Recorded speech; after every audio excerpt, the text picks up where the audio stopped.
What is up, everybody? It's your boy DFS up north here with another 555 PGA podcast brought to you by DFS Army, where I give you 5 of my favorite plays, 5 of my favorite punts, and the 5 key stats that you need to know about this upcoming event. We got the Texas Children Houston Open this week. I'm excited. I hope you're excited. We are like counting down to the Masters. Let's go.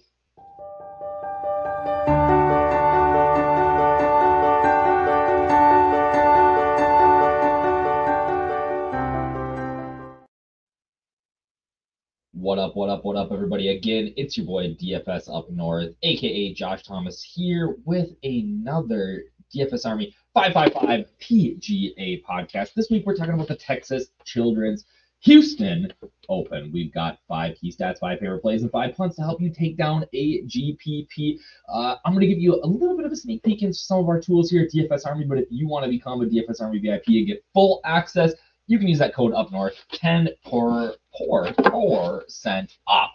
This week, Houston, baby. Let's go. Let's get into it. We are at Memorial Park here. This is an event that used to take place in the fall, all right? Last year was off of the fall swing because they were moving it to the spring, right? So we actually haven't played this event since the fall of 2022. And at that event, Tony Finau won. Capping off what was one of just an incredible year for Tony Finau. It's going to be a bit different, all right? The spring event, this was a really, really tough course. It was dried out in November. It was like the greens were rolling hard. You really couldn't hold any greens. Now we're in the spring. We get POA overseed. And what that means is that the greens should hold a little bit more than they have. So really what we're going to see here is like ball strikers do well. All right. The other thing about this course that going from fall to spring that's going to make it a little bit different is that with that overseed in the rough, you are going to see balls really stick into that rough. It's not going to be as dried out. Balls aren't going to roll as far. And this is a long course to begin with. So there's going to be a premium placed on finding fairways, but also getting it down there. I do think you can bomb and gouge this. The rough's not going to be like super tangly or anything, especially in March here. If we were playing this in June, it might be a different story. But it's going to be, you're not going to get that extra roll, right, that you would in the fall. So some of these guys that are shorter here that have maybe had success here in the fall are going to potentially struggle. And that goes into our POA overseed stat down there. This thing was Bermuda tee to green in the fall. So it's going to be hard for us to really take a ton of course history. Like, I think some guys are going to play well here regardless of what time of year. But, some of these guys, I think of like an Aaron Rai, who I love, but not the longest guy off the tee. He's done pretty well here over the course of his career. He's probably going to be over-owned because of that course history aspect, and this is going to play a lot differently, and unfortunately for him, it's going to play a lot harder, all right? Regardless, though, even though the greens are going to hold a little bit more, we will still see low green regulation percentage this week. And one of the stats that we have at DFS Army in our research station, which is where you can find everything you need to know up on Tuesdays every single week, lets you have 48 hours to prepare. But one of those things is our field rank of low green regulation percentage course. So we look at any course that is under 60% greens in regulation, and then we look at what percentage of the field do you beat as a golfer when you play those courses, right? So this week, number 1 in that stat is Scotty Scheffler. So on these courses with low green regulation percentage, which is typically pretty hard courses, we see Scotty Scheffler beating about 94% of the field. And we'll get to Scotty in a little bit, but that's one of the reasons that I think that he is an elite play this week. Another stat that we have in that research station that I like to look at is our weak field rank. So it looks at, okay, this field this week outside of like the top end guys is pretty poor. All right, I feel bad because it's they're going to sell out. They're going to have tons of people there, but an event that helps the Texas Children's Hospital, really, really good thing, but the field is not good. I think that we'll see more guys play next week, and then obviously we've got the Masters after that and a signature event at RBC after that. So guys are looking to not play 4 weeks in a row. I understand it. I understand it, but yeah. So Scotty's here. We got Wyndham Clark, we got Sahith Theegala, a couple of other studs, Siwoo Kim. But again, the field is not that good. So what we look at is what percent of the field do you beat in these weak fields? And obviously, lately the guy's been on a pretty hot run. But an interesting guy that I saw in there was Wyndham Clark, only beating 64% of the field in these weak field events. So take with that what you will. I mean, there's some other guys on there, but you're looking at a Scotty's 90% plus. Wyndham, obviously, before his U.S. Open win last year, was not maybe the world's best golfer. Since then, he's been one of the best in the world, top 5 in the world, I would argue. But yeah, it's interesting to see where guys kind of stack up in there. And you know what? I'm a big believer that regardless of what you do, like, look at a variety of stats every week. You shouldn't get tied into one, right? One shouldn't be the differentiator. You can use one to maybe say, hey, if I'm looking between Wyndham Clark and Scotty Scheffler, maybe you look at one stat to say, hey, this is going to be my differentiator and why I'm going with this guy. For me personally, it's almost out of ownership, right? I'm a GPP player. I love that. And for me, I'm always I lean towards the lower owned guy. And I understand that in my process, sometimes that leads me to a minus EV play.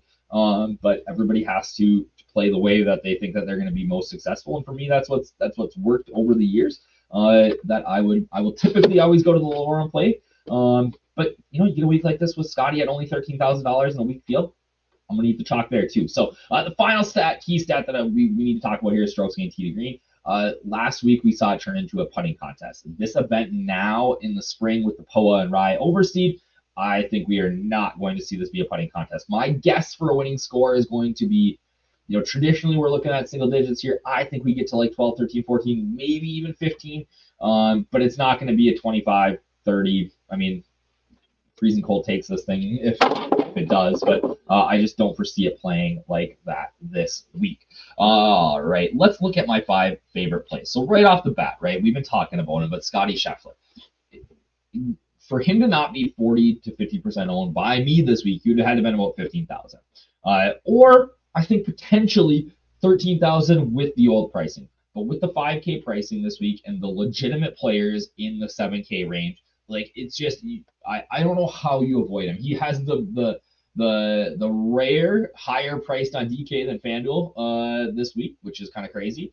But even on Fanduel, where their pricing has stayed similar, there's so much value out there that I think that you can absolutely get involved in some Scotty Scheffler this week. I'm going to be well over the field. The next guy on that list for me is Alex Noren, coming in off back-to-back top 20s. He's got good history here. He's a great ball striker, can putt, and is going to be a guy that benefits from the wide fairways this week. I didn't mention that in the key stats, but the fairways this week are 30 to 40 yards wide in all of the landing zones. And with that rough being not super wispy, but not very penal, a guy like Alex Noren, who kind of sprays a little bit off the tee, can be successful. Another guy who I didn't mention here, and actually, now that I'm talking this through, I should probably put him on my sheet because he's playing better lately, is Gary Woodland. Another guy who sprays it a ton off the tee that should potentially have some success here.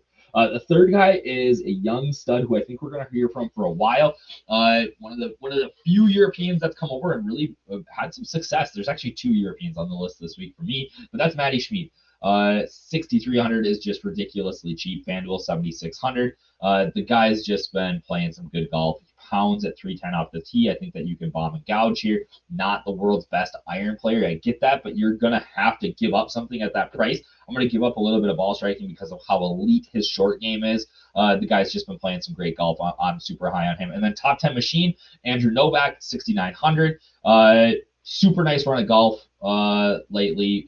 He's an elite iron player. He pounds it off the tee. Tee to green monster. Missed the cut at the players because kind of got in that bad wave there. But he was 17th last week at the Valspar. And again, I think this is going to be a great course fit for Novak. A guy that you should play in the first round. I think he's going to be up there in the leaderboard in round 1. And then, not a guy that necessarily puts together 4 rounds every week, but at 6,900, what do you expect? And then 8,500, he's a little more expensive on FanDuel. I could get on board with some other options there just because you've got guys like this next one on my list in Jorge Campillo, who's 7,600, which is pretty close to the minimum of 7K. Campillo, multiple-time DP World Tour winner, has been playing over here the last couple of weeks. I love him. He's cheap, tons of upside. He's going to have zero ownership. I talked about that.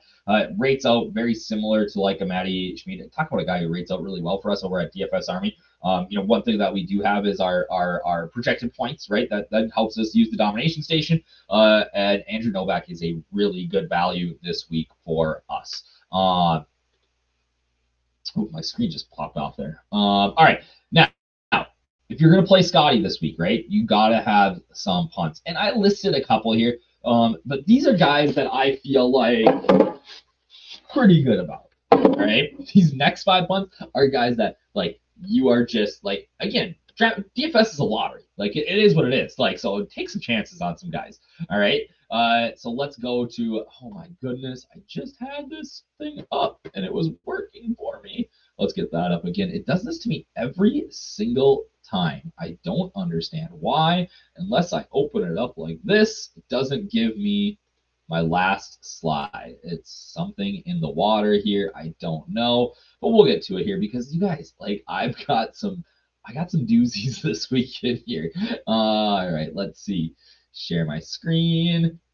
And it starts off with a former Oklahoma State golfer and former PGA Tour player who had to go back to the KFT, earn his way back here, and that is Chris Ventura.